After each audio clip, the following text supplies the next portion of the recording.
Assalamualaikum sahabat-sahabat yang dirahmati Allah. Hari ini saya akan menceritakan sebuah kisah menggemparkan tentang seorang Pak Haji yang disangka memiliki kekayaan berlimpah karena hal gaib. Namun di balik itu semua, Allah menunjukkan kebenaran dengan cara yang tak pernah diduga. Sebelum kisah ini dimulai, mari kita bersama-sama menuliskan sholawat Nabi Muhammad SAW. Semoga sholawat ini kelak menjadi saksi untuk mendapat syafaat beliau di akhirat. Jangan lupa untuk like dan subscribe channel ini, karena itu sangat membantu dalam menyebarkan dakwah Islam dan akan menjadi amal jariah yang terus mengalir.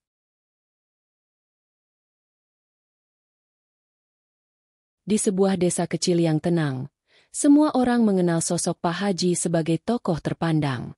Ia rajin salat berjamaah, tutur katanya halus, dan selalu hadir dalam acara kemasyarakatan.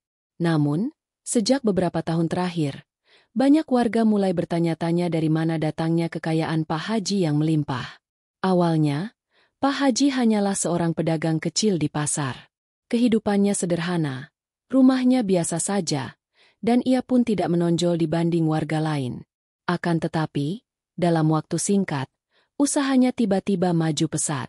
Rumahnya berubah megah dengan pagar tinggi dan ket baru yang berkilau. Lumbung padinya penuh, mobil mewah terparkir di halaman, dan sawahnya bertambah luas. Cepet banget kayaknya si Pak Haji.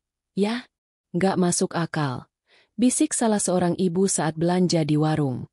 Iya, aku juga heran. Kayak ada yang aneh. Soalnya nggak pernah kelihatan pekerjaannya banyak, tapi duitnya ngalir terus, sahut ibu lain.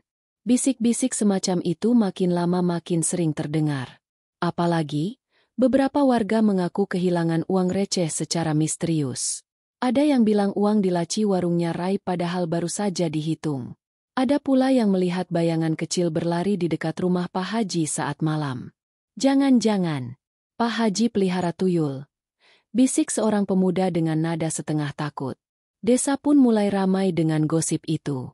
Orang-orang semakin curiga karena setiap kali malam Jumat, sering terdengar suara aneh dari rumah Pak Haji.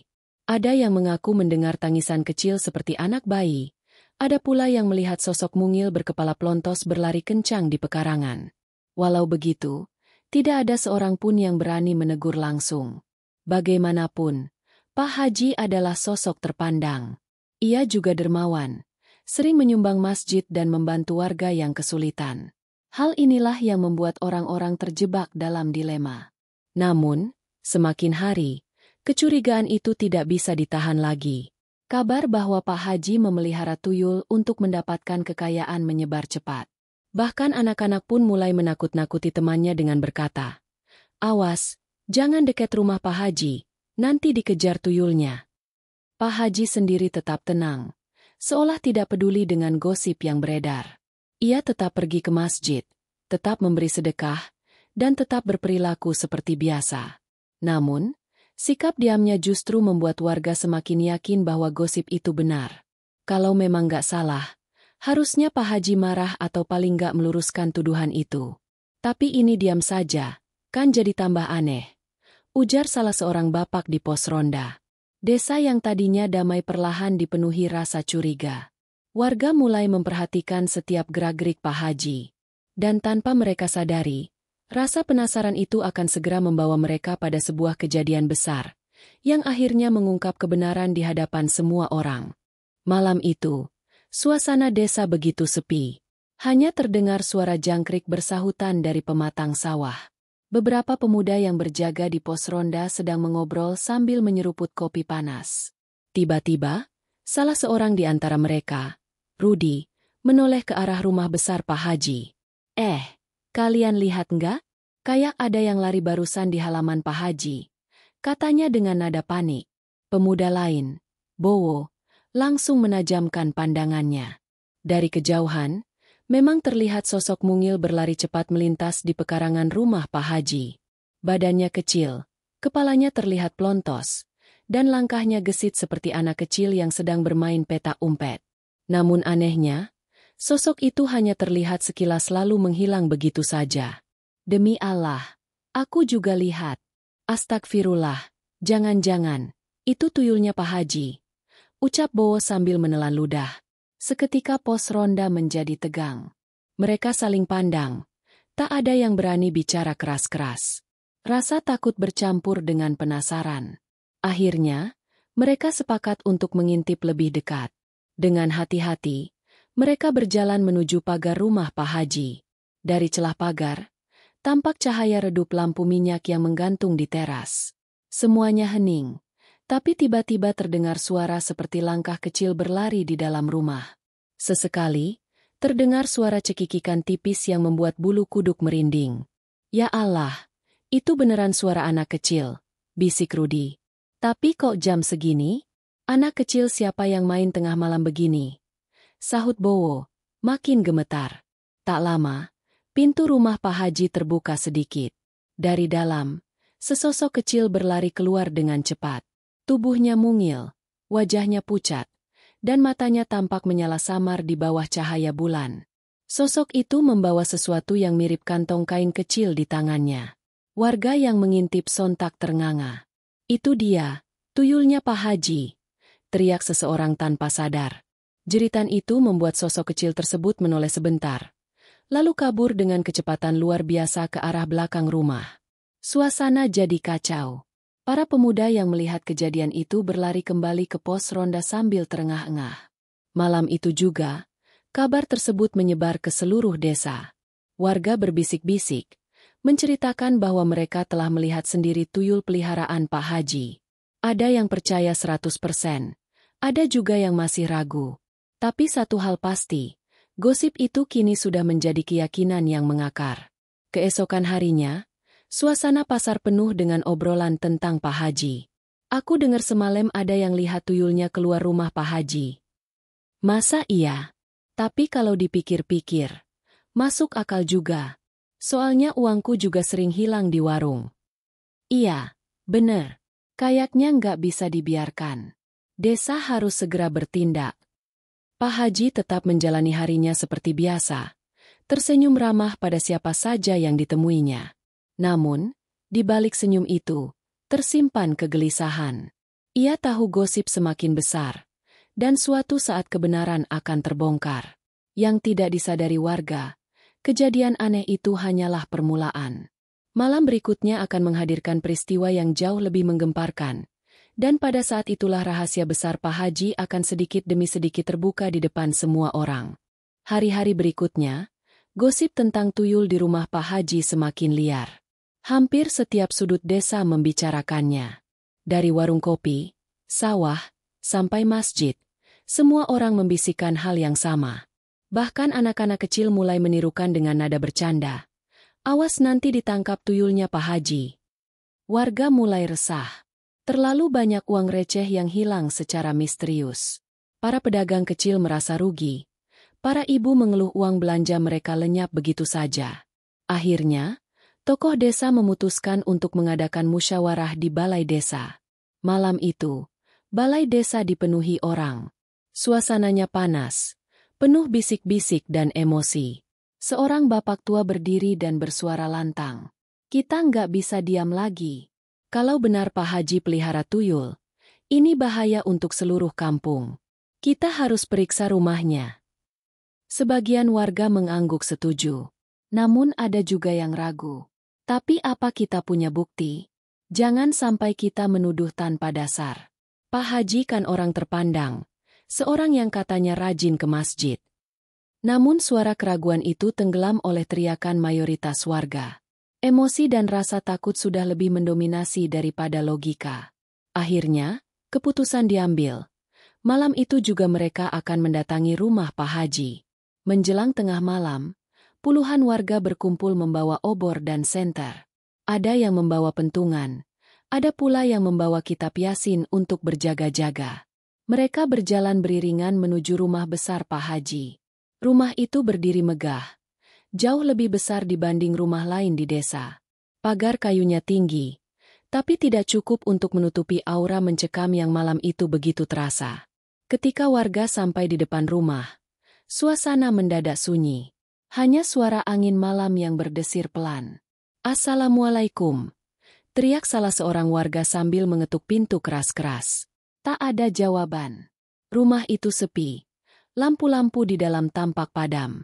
Namun tiba-tiba, dari dalam terdengar suara berisik. Seperti langkah kecil yang berlarian. Disusul suara cekikikan halus. Beberapa orang yang mendengar langsung mundur ketakutan. Itu suaranya tuyul. Bisik seorang ibu sambil menutup mulutnya. Keberanian warga mulai goyah. Tapi karena jumlah mereka banyak, akhirnya mereka serentak mendobrak pintu rumah. Brak! Pintu kayu besar itu terbuka paksa. Di dalam, suasana semakin mencekam. Aroma kemenyan samar tercium di udara. Ruangan itu gelap, hanya diterangi cahaya senter warga. Lalu, sesuatu berlari cepat melintas di antara kaki mereka. Warga berteriak histeris. "Cepat tangkap!" teriak seseorang. Namun sosok kecil itu terlalu gesit. Ia berlari ke arah belakang rumah, meninggalkan suara tawa tipis yang membuat bulu kuduk meremang. Warga saling dorong, berusaha mengejar, tapi hanya bayangan yang terlihat. Pak Haji akhirnya muncul dari salah satu ruangan. Wajahnya pucat. "Ada apa ini? Kenapa kalian masuk rumah saya?"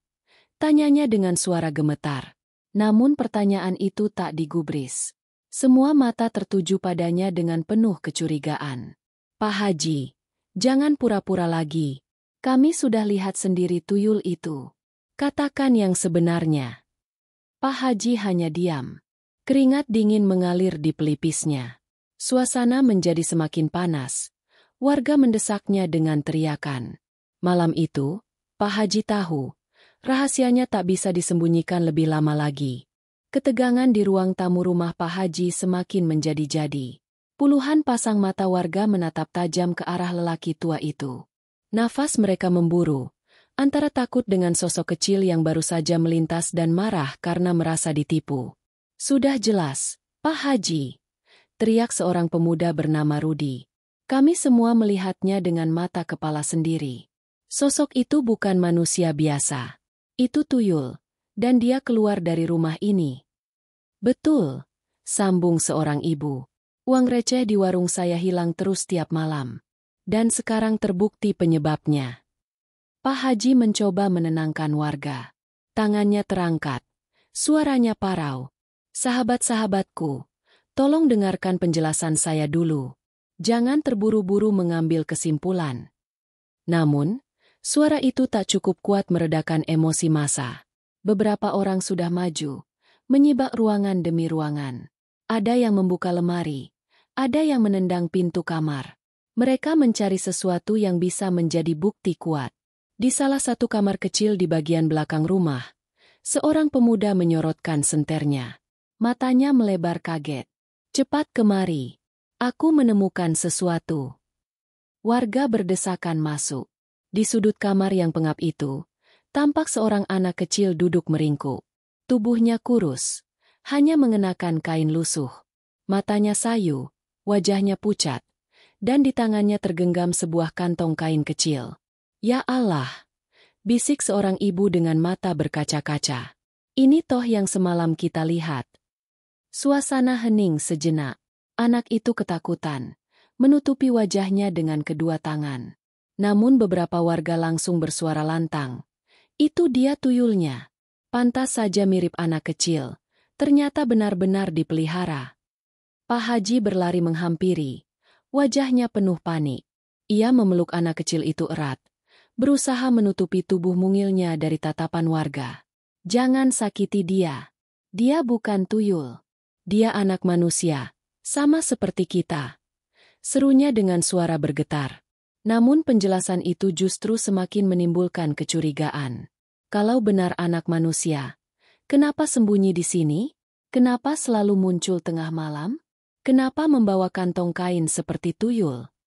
Pak Haji terdiam. Tenggorokannya tercekat. Lidahnya keluh. Rahasia yang selama ini disimpannya rapat-rapat kini berada di ujung tanduk. Ia tahu, cepat atau lambat, semuanya akan terbongkar. "Pak Haji, jangan main-main dengan kami. Kalau anak ini bukan tuyul, jelaskan sekarang juga siapa dia sebenarnya," desak kepala desa dengan suara tegas. Semua mata kembali tertuju pada Pak Haji. Keringat dingin membasahi wajahnya. Tangannya bergetar ketika mengusap kepala anak itu. Malam itu, di hadapan seluruh warga, ia tak lagi bisa bersembunyi di balik wibawanya. Perlahan, dengan suara serak, Pak Haji mulai membuka mulut. Baiklah, saya akan ceritakan semuanya. Tapi saya mohon kalian jangan gegabah. Anak ini bukan makhluk halus. Dia manusia. Namun kisah di balik keberadaannya tidak sesederhana yang kalian bayangkan. Suasana ruangan mendadak senyap. Warga menahan nafas, menunggu penjelasan. Di tengah ketegangan itu, terdengar jelas suara detak jantung Pak Haji yang berpacu dengan rasa takut. Malam itu, rahasia besar yang disimpannya selama ini akhirnya akan terkuak di hadapan semua orang. Semua warga menunggu dengan tegang. Lampu senter yang diarahkan ke wajah Pak Haji membuat keriput dan keringatnya tampak jelas. Ia menarik napas panjang, lalu menunduk menatap anak kecil yang masih meringkuk di pelukannya. Saudara-saudaraku, ucapnya lirih. Anak ini bukan tuyul. Dia manusia, sama seperti kita. Namanya Darman. Dia anak yatim dari desa seberang. Warga saling pandang, sebagian masih tak percaya. Seorang ibu bersuara lantang. Kalau benar begitu, kenapa disembunyikan? Kenapa dibiarkan keluar malam-malam sampai mirip tuyul? Pak Haji terdiam sesaat. Matanya menerawang. Lalu perlahan ia mulai mengisahkan semuanya. Beberapa bulan lalu, seorang wanita datang ke rumah saya. Ia janda miskin dengan 3 anak. Ia menangis, memohon agar saya mau merawat salah satu anaknya. Katanya, dia tidak sanggup lagi memberi makan semua anaknya. Darman, anak bungsunya, hampir setiap hari kelaparan. Saya terenyuh. Lalu saya menerima anak ini tinggal di rumah. Suara Pak Haji bergetar. Air matanya menetes. Warga yang mendengarkan mulai melunak. Meski tetap ada yang curiga. Tapi, mengapa sembunyi-sembunyi? Tanya kepala desa. Saya takut, jawab Pak Haji lirih. Takut dianggap aneh. Takut menanggung fitnah. Saya juga tidak ingin orang tahu bahwa kekayaan saya yang kalian lihat itu sebenarnya bukan sepenuhnya hasil kerja keras. Ada bantuan dari orang-orang. Ada pula warisan. Saya khawatir jika tiba-tiba ada anak kecil kurus tinggal di sini, orang-orang akan salah paham. Pak Haji menunduk. Suaranya hampir tak terdengar. Saya berusaha menyembunyikan Darman. Memberinya makan, memberinya tempat tidur. Tapi anak kecil tetaplah anak kecil. Kadang ia berlari keluar malam-malam, mencari udara segar. Kantong kain kecil yang ia bawa itu hanyalah mainannya, bukan kantong tuyul. Saya salah. Seharusnya saya tidak menyembunyikannya. Suasana ruangan hening. Hanya isak tangis Pak Haji yang terdengar. Beberapa warga mulai menurunkan amarah mereka. Namun, ada pula yang masih bersikeras. Pak Haji, penjelasanmu masuk akal. Tapi tetap saja, kenapa mu biarkan gosip ini membesar? Kenapa tidak jujur dari awal? Teriak seorang pemuda. Pak Haji menunduk makin dalam. Karena saya takut harga diri saya runtuh. Saya malu. Dan sekarang Allah membalasnya. Fitnah yang saya biarkan justru menjadi azab yang mempermalukan saya di depan kalian semua. Ucapan itu membuat warga terdiam. Perlahan, kebenaran mulai terkuak.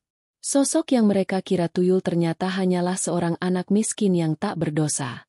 Namun diamnya Pak Haji, rasa takutnya untuk berkata jujur, telah membuat fitnah itu tumbuh menjadi api yang membakar dirinya sendiri. Darman menatap wajah Pak Haji dengan polos. Tangannya yang mungil menggenggam kain lusuh, lalu menarik jubah Pak Haji seakan meminta perlindungan. Warga yang melihatnya mulai luluh. Rasa iba perlahan menggeser ketakutan mereka. Namun meski rahasia mulai terbuka, azab yang menimpa Pak Haji belum selesai. Malam itu hanyalah awal dari kehancuran wibawanya di desa. Sejak pengakuan Pak Haji terbuka, desa seketika berubah. Warga yang sebelumnya penasaran kini menatapnya dengan campuran rasa kasihan, curiga, dan kecewa. Tidak sedikit yang mulai menjauh. Tak lagi menyapanya seperti dulu. Di pasar, pedagang kecil yang dulu sering menerima sedekah Pak Haji kini menolak uluran tangannya. Maaf, Pak Haji. Saya tidak bisa menerima bantuanmu lagi. Semua orang di sini sudah tahu soal tuyul, kata seorang ibu pedagang sambil menunduk. Anak-anak yang sebelumnya takut bermain dekat rumahnya kini berlarian menjauh, menjerit. Awas, jangan dekat rumah Pak Haji. Suasana yang dulu hangat kini berubah dingin dan tegang. Pak Haji berdiri di depan rumahnya, menatap kosong jalan desa yang ramai. Hatinya berat. Ia menyadari bahwa diamnya selama ini, rasa takutnya untuk berkata jujur, kini menjadi azab yang nyata di dunia. Kehilangan kehormatan, kepercayaan warga, dan citra sebagai tokoh yang dihormati. Bu Hani berdiri di sampingnya, mencoba menenangkan suaminya. Ji, ini ujian Allah. Sabar, kita tidak melakukan kesalahan, hanya salah dalam cara menyikapi situasi. Pak Haji menarik napas panjang. Iya, Bu, tapi melihat semua orang menjauh, rasanya seperti azab Allah turun langsung di depan mata. Semua yang aku bangun, hancur dalam sekejap. Beberapa warga masih berbisik-bisik, menyayangkan keputusan Pak Haji menutupi Darman. Seandainya dari awal jujur, tak akan separah ini, kata seorang bapak paruhbaya. Namun tidak semua warga menaruh dendam. Ada yang mulai memahami bahwa Pak Haji hanyalah manusia biasa, yang ketakutan menghadapi gosip. Mereka melihat anak kecil itu, Darman, dengan mata penuh iba. Tangisnya yang lembut dan tubuh kurusnya menjadi bukti bahwa sosok yang dianggap tuyul sebenarnya hanyalah anak yatim yang tak berdosa. Meski begitu, azab sosial tetap nyata. Rumah Pak Haji sepi. Orang-orang tak lagi menaruh hormat seperti dulu. Bahkan beberapa jamaah masjid mulai ragu mengikuti pengajian yang dipimpinnya. Semua itu membuat Pak Haji merasa terisolasi, seolah seluruh desa menilainya bersalah. Di malam hari, ketika lampu rumahnya redup, Pak Haji duduk termenung di serambi. Ia menatap Darman yang tidur di dekatnya. Wajah anak itu polos, tanpa dosa. Namun ialah penyebab kesalahpahaman yang menghancurkan reputasi Pak Haji. Semua ini karena aku takut jujur sejak awal, gumam Pak Haji. Allah menunjukkan, diam pada kebenaran kadang lebih berat daripada menghadapi fitnah. Keesokan harinya, kabar tentang pengakuan Pak Haji dan sosok anak yang disangka tuyul tersebar lebih luas. Banyak warga yang mulai menenangkan diri, tapi tidak sedikit yang masih menatapnya dengan rasa curiga. Pak Haji sadar, azab yang paling berat bukan uang atau kekayaan, melainkan kehormatan yang jatuh di depan mata orang banyak. Malam itu, Pak Haji berdoa panjang. Ia memohon ampunan dan petunjuk Allah agar tetap sabar, kuat menghadapi ujian, dan diberi hikmah dari semua kejadian yang menimpanya. Ia menatap Darman dan tersenyum lirih. Kau tak bersalah, Nak. Yang salah hanyalah ketakutan dan diamku sendiri. Sejak malam pengakuan, suasana desa mulai berubah perlahan. Warga yang sebelumnya curiga dan marah mulai menenangkan diri. Mereka menyadari bahwa sosok yang mereka kira tuyul hanyalah seorang anak kecil yang tak berdosa. Namun bagi Pak Haji, pelajaran yang diterima jauh lebih dalam. Di serambi rumahnya, Pak Haji duduk bersimpuh sambil memandang Darman yang kini tertidur nyenyak. Hatinya campur aduk antara bersyukur dan menyesal. Bersyukur karena kebenaran akhirnya terbuka. Menyesal karena rasa takut dan diamnya telah menimbulkan fitnah yang menimpa dirinya. Ya Allah, ampunilah aku. Ampunilah kesalahanku karena tidak jujur sejak awal. Gumamnya lirih. Ajari aku untuk selalu berkata benar dan bersabar menghadapi ujian MU. Pak Haji kemudian membuka Al-Quran di meja kayu yang sederhana. Cahaya lampu temara memantul di halaman rumahnya, menciptakan bayangan lembut. Ia membaca dengan suara rendah dan penuh perasaan. Ayat demi ayat mengalir masuk ke hatinya. Tiba-tiba, satu ayat menancap kuat di hatinya. Sesungguhnya Allah tidak mengubah keadaan suatu kaum hingga mereka mengubah keadaan diri mereka sendiri. Quran Surat Ar-Ra'd 11. Ayat ini mengingatkan Pak Haji bahwa tanggung jawab atas kebenaran dan sikap jujur berada pada diri sendiri. Diam dan takut menghadapi fitnah hanya akan menambah azab dunia dan mengurangi pahala akhirat. Sekarang ia mengerti bahwa selama ini ia terlalu takut menghadapi penilaian manusia dan lupa bahwa Allah Maha mengetahui segala isi hati. Hari demi hari, Desa mulai menyesuaikan diri dengan keadaan baru. Warga perlahan belajar dari peristiwa itu. Banyak yang menyadari pentingnya tidak cepat menuduh orang lain tanpa bukti. Mereka merenung, mengingat kembali gosip-gosip yang selama ini mereka sebarkan dengan mudahnya, dan betapa dekatnya mereka menghancurkan reputasi Pak Haji. Di pasar, suasana yang tadinya panas kini berubah menjadi lebih tenang. Ibu-ibu yang semula bersikap curiga kini menyapa dengan hati-hati, mencoba menjalin kembali hubungan yang sempat renggang. Anak-anak yang dulu takut bermain di dekat rumah Pak Haji kini berlarian dengan gembira, bermain petak umpet dan mengejar bola, menyadari bahwa sosok kecil yang mereka lihat hanyalah manusia biasa yang tidak berbahaya. Pak Haji sendiri mulai memperbaiki cara hidupnya. Ia lebih terbuka kepada warga, sering mengundang mereka untuk hadir di rumahnya bukan untuk harta, tapi untuk belajar dan berbagi. Ia mengadakan pengajian rutin, sambil menyelipkan pesan moral tentang kejujuran, kesabaran, dan pentingnya menjaga hati dari fitnah. Darman, anak kecil yang disangka tuyul, kini menjadi bagian keluarga Pak Haji. Hari-harinya dipenuhi kasih sayang dan perhatian. Pak Haji mengajarinya membaca, mengaji, dan berdoa. Perlahan, Darman tumbuh menjadi anak yang ceria, penuh rasa ingin tahu, dan berani menghadapi tantangan. Ia tak lagi takut bermain di luar, karena kini ia tahu dirinya aman dan dicintai. Selain itu, Pak Haji menekankan kepada dirinya sendiri dan warga bahwa harta dan kekayaan bukan segalanya. Ujian hidup bisa datang kapan saja, dari bisik-bisik orang atau fitnah yang tidak terbukti. Yang paling penting adalah iman, kejujuran, dan kesabaran menghadapi segala cobaan. Ia sering mengingatkan Darman dan anak-anak di desa. Uang, rumah, atau kekayaan dunia hanya sementara. Yang abadi adalah iman dan amal kita. Jangan tergiur jalur pintas untuk kaya atau menghalalkan segala cara. Selalu jujur, walau pahit, karena kejujuran akan membawa kita damai di dunia dan akhirat. Pak Haji pun mulai menulis catatan harian, mengisahkan pengalamannya agar bisa menjadi pelajaran bagi generasi muda. Ia menulis panjang tentang rasa takutnya menyembunyikan kebenaran, tentang malam-malam ketika gosip beredar liar, dan bagaimana satu anak kecil bisa menjadi sumber fitnah tanpa ia duga. Dalam catatan itu, ia menekankan satu hal, bahwa ujian Allah datang untuk membentuk karakter, bukan menghancurkan hidup seseorang. Semua yang terjadi adalah pelajaran, termasuk rasa malu, kehilangan wibawa, dan azab sosial yang sempat ia rasakan. Ia menulis, diam ketika seharusnya jujur adalah ujian yang paling berat. Orang bisa menilai dari luar, tapi Allah menilai hati. Jangan biarkan rasa takut pada manusia menutupi kebenaran yang harus ditegakkan. Di malam hari, ketika angin malam berhembus lembut, Pak Haji sering duduk di serambi rumah sambil membaca doa panjang. Ia menatap Darman yang tidur nyenyak, lalu menatap desa yang tenang di kejauhan.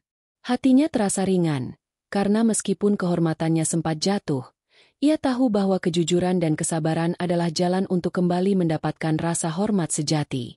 Pak Haji pun menutup refleksinya dengan berkata lembut, seolah berbicara kepada semua yang pernah menuduhnya. Cerita ini hanyalah fiktif, dibuat seolah nyata agar kita semua bisa mengambil hikmah. Jangan pernah cepat menuduh tanpa bukti, jangan takut menghadapi kebenaran, dan selalu serahkan semua urusan pada Allah. Ingat, azab yang datang kadang berupa pelajaran, bukan hanya hukuman. Ia menatap ke arah kamera, seakan menatap setiap penonton secara pribadi. Terima kasih telah mengikuti cerita ini. Jika kalian senang dengan kisahnya, silakan like, komentar, dan subscribe untuk cerita inspiratif lainnya. Semoga kita semua mendapat pelajaran berharga dan bisa lebih jujur serta sabar dalam hidup. Semoga Allah selalu membimbing kita pada jalan yang benar. Suasana pun menjadi tenang. Desa yang tadinya penuh fitnah dan kecurigaan mulai pulih. Pak Haji menerima pelajaran hidup yang berat, dan Darman menemukan rumah baru yang penuh kasih. Semua itu menjadi bukti bahwa kebenaran akan selalu muncul. Dan azab yang datang seringkali adalah pengingat agar manusia kembali ke jalan yang benar. Hari-hari berlalu, desa menjadi damai kembali. Warga belajar untuk lebih berhati-hati dalam menilai orang lain, dan anak-anak tumbuh tanpa rasa takut akan hal-hal yang tidak nyata.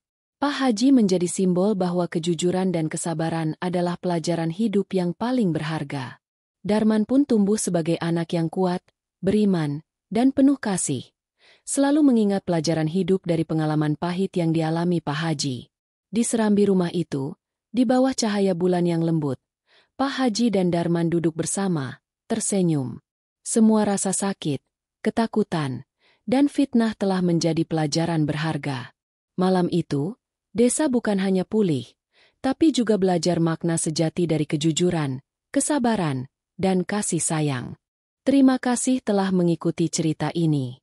Jika kalian senang dengan kisahnya, jangan lupa untuk like, komentar, dan subscribe ke channel ini agar terus mendapatkan cerita inspiratif lainnya. Semoga kita semua bisa mengambil hikmah, selalu jujur, sabar, dan tetap beriman kepada Allah.